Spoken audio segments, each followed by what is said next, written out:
Hello everyone, देखिए अब next topic करते हैं हम रिफ्रैक्शन थ्रू ग्लास स्लैब। तो यहाँ ग्लास स्लैब कैसी है, हमने रेक्टेंगुलर कंसीडर की है। ठीक है, तो एक ग्लास स्लैब बनाते हैं यहाँ पर, देखो इस तरीके से। और ये एक रेक्टेंगुलर ग्लास स्लैब है, तो ये हम इस तरीके से बनाएंगे इसका पार्ट। ठीक है, तो ये हो गई हमारे पास एक रेक्टेंगुलर ग्लास स्लैब। ठीक है, जिसको हमने नाम दे दिया, ये हो गई पी क्यू और ये हो गई आर एस। क्लियर, ये हो गई हमारे पास एक रेक्टेंगुलर ग्लास स्लैब। अब देखो ज़रा, ये जो ग्लास स्लैब है यहाँ, तो मतलब ये क्या है, कैसा मीडियम है, ये है ग्लास।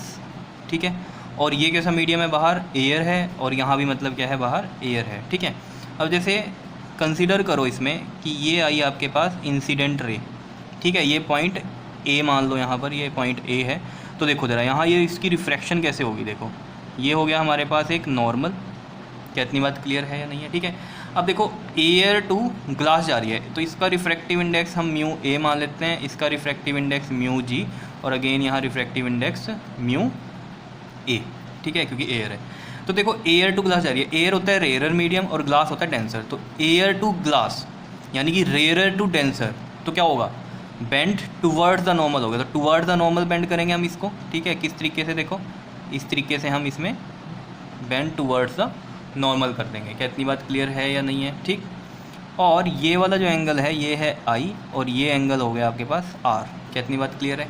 अब देखो ये पॉइंट आया बी, जहाँ पर ये इस लाइन पे मीट करती है। ठीक है, तो यहाँ पर भी हमें एक नॉर्मल बनाते हैं, क्योंकि यहाँ अगेन रिफ्रैक्शन में जाएगी ये, तो ये हमने एक नॉर्मल बना दिया यहाँ पर।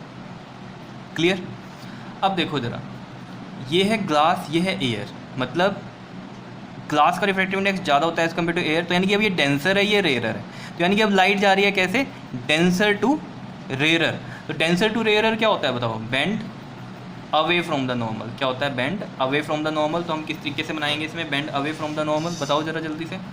इसमें हम इस तरीके से बना देंगे इसके लिए, ऐसे अवे फ्रॉम द नॉर्मल। ठीक है, और अब देखो ज़रा, ये वाला जो एंगल होगा इसको हम आर ही कंसीडर करेंगे। क्यों आर कंसीडर करेंगे, क्योंकि ये वाला एंगल जो है इसके इक्वल होगा। कैसे, देखो ये जो दो नॉर्मल हैं ये दोनों पैरेलल हैं। अगर हम यहाँ पर देखें इसको, देखो ये दोनों क्या हैं, पैरेलल हो गए। और ये रे जो आ रही है इस तरीके से आ रही है, ऐसे। ठीक, तो ये एंगल और ये एंगल इक्वल नहीं होंगे। कौन से एंगल होते हैं ये आपके पास, अल्टरनेट इंटीरियर एंगल। जैसे आपने पढ़ा होगा, अगर दो पैरेलल रेज ऐसे हैं, ठीक है, ये है एक लाइन। ठीक है, तो ये वाला एंगल और ये वाला एंगल क्या होंगे आपके पास, इक्वल होंगे। क्यों, क्योंकि ये कौन से एंगल होते हैं आपके पास, अल्टरनेट इंटीरियर एंगल्स, ये इक्वल होंगे। तो यही चीज़ यहाँ हो रही है, ये वाला आर और ये वाला आर क्या होगा, इक्वल। मतलब ये वाला एंगल इक्वल होगा इस एंगल के। तो इसको अगर हमने आर बोला है तो इसको भी हम आर ही बोल देंगे। क्या इतनी बात क्लियर है, आई समझ में? ठीक है, और अब जो ये वाला एंगल है आपके पास, इसको हम क्या बोल देंगे, एमर्जेंट एंगल।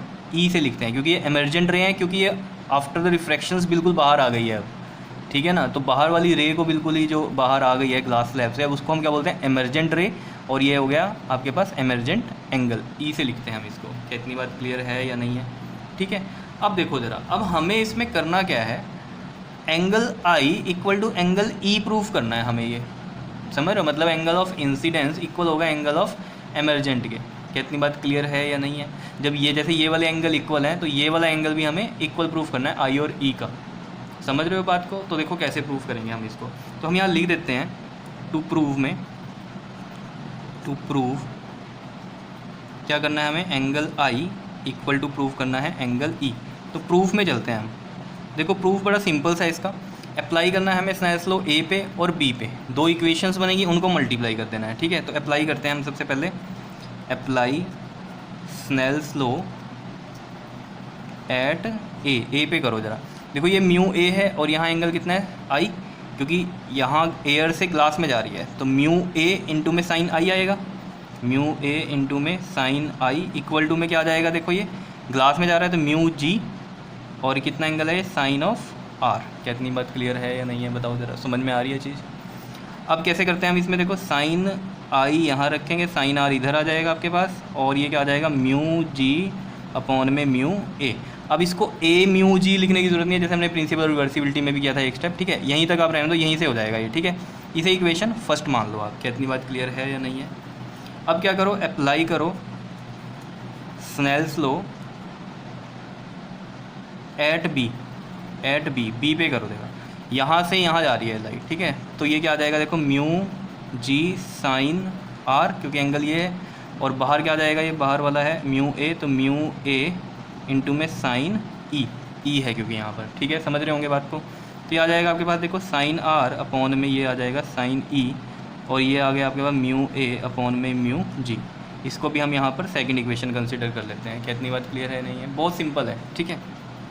अब क्या करो, मल्टीप्लाई 1 एंड 2, मल्टीप्लाई कर दो 1 एंड 2 को, तो देखो क्या होगा, sine i by sine r first से आया, मल्टीप्लाई सेकंड से आ जाएगा sine r by sine e, और फर्स्ट से इधर क्या आ जाएगा mu g by mu a, multiply में आ गया म्यू ए अपॉन में म्यू जी, ठीक है। देखो म्यू जी से mu g cancel, mu a से म्यू ए कैंसिल, तो ये कितना बन गया इधर 1, समझ रहे हो ये चीज़। तो ये इधर तो आ गया 1, और इधर देखो ज़रा आपके पास साइन आर से साइन आर कैंसिल, तो ये बन गया आपके पास साइन आई अपॉन में साइन ई, और ये इस तरीके से लिख सकते हैं हम साइन आई और साइन ई, इधर 1 से मल्टीप्लाई होगा तो साइन ई, और sine i equal to sine e है, तो साइन से साइन कैंसिल, ठीक है। तो हम इसको ऐसे लिख सकते हैं ना, आई इक्वल टू ई। क्या इतनी बात क्लियर है या नहीं है? और यही तो प्रूफ करना था। आप देखो कईयों को नहीं समझ में आ रहा होगा sine i equal to sine e कैसे हुआ, तो वो लोग समझो। देखो जैसे अगर हम कहें इसमें कि साइन आई है और ये क्या है साइन ई है, इधर समझ लो ये चीज़, ठीक। अगर हम इसको प्री मल्टीप्लाई करें साइन इनवर्स से, इधर भी साइन इनवर्स से मल्टीप्लाई, ठीक है, और इसको भी इधर साइन इनवर्स से मल्टीप्लाई, दोनों साइड साइन इनवर्स से मल्टीप्लाई कर दिया, तो इस साइन इनवर्स से ये साइन कैंसिल और ये साइन इनवर्स से ये साइन कैंसिल, तो क्या बचा इधर आई इक्वल टू ई। या आप कह सकते हो ये साइन से ये साइन कैंसिल, जैसे यहाँ मैंने बताया ये साइन से ये साइन कैंसिल, क्या बचे सिर्फ आई और ई। क्या इतनी बात क्लियर है या नहीं है? तो यही हमें प्रूफ करना था, तो हमने ये तो प्रूफ कर दिया, तो हम यहाँ लिख देते हैं हैंस प्रूव्ड, क्लियर। लेकिन यहाँ से अब मेन बात आपको समझनी है एक्चुअल में हो क्या रहा है यहाँ पर। ये जो एमर्जेंट रे है ये पैरेलल है ये वाली इंसिडेंट रे के। देखो ज़रा ध्यान से, अगर ये वाली रे हम बनाएं, देखो ध्यान से, इस तरीके से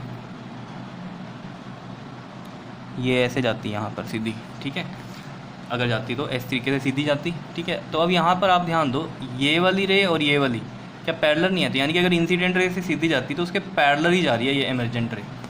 और कितनी शिफ्ट हुई है, ये जो शिफ्टिंग हुई है ना इसकी, जो यहाँ पर ये देख लो इतनी शिफ्टिंग हो रही है, ठीक है ना। रे इस साइड जानी चाहिए थी अगर सीधी जाती तो, लेकिन ये क्या हुई, रिफ्रैक्शन के बाद इस तरीके से बाहर निकल रही है, और ये इमर्जेंट रे पैरेलल है किसके, इंसिडेंट रे के। और कितना शिफ्ट हुआ ये देख लो आपके पास, इसको हम क्या बोलते हैं, लेटरल शिफ्ट। क्या बोलते हैं हम इसको, लेटरल शिफ्ट, या फिर हम क्या बोलते हैं इसको, लेटरल डिस्प्लेसमेंट। कितनी बात क्लियर है या नहीं है, बताओ, समझ में आ रही है चीज़। लेटरल शिफ्ट या फिर हम इसको क्या बोलते हैं, लेटरल डिस्प्लेसमेंट, ठीक है। अब इसकी जो डेरिवेशन है लेटरल शिफ्ट या लेटरल डिस्प्लेसमेंट की, ये हम एक्सप्रेशन नेक्स्ट वीडियो में करेंगे, ठीक है। इतनी बात आपको यहाँ से क्लियर हो गई कि ये क्या कह रहा है कि जो लाइट है आपके पास वो डिस्प्लेस्ड हुई है पैरेलल टू इटसेल्फ, ठीक है ना। जो ये इंसिडेंट रे है आपकी, ये डिस्प्लेस्ड हो गई है पैरेलल टू इटसेल्फ, अपने से ही पैरेलल शिफ्ट हो गई। क्या इतनी बात क्लियर है या नहीं है, ठीक है। और इसी को हम क्या बोलते हैं, लेटरल शिफ्ट या लेटरल डिस्प्लेसमेंट। तो यहाँ हम लिख देते हैं ये बात, ठीक। This shows that a ray of light displaced parallel to itself, that is it goes, समझ रहे हो ना ये सब, लेटरल शिफ्ट या फिर हम क्या बोल सकते हैं, और लेटरल डिस्प्लेसमेंट। क्या इतनी बात क्लियर है नहीं, ठीक है। नेक्स्ट वीडियो में इसका एक्सप्रेशन करेंगे कि लेटरल डिस्प्लेसमेंट या लेटरल शिफ्ट का क्या एक्सप्रेशन आएगा, क्लियर। ओके जी, थैंक यू।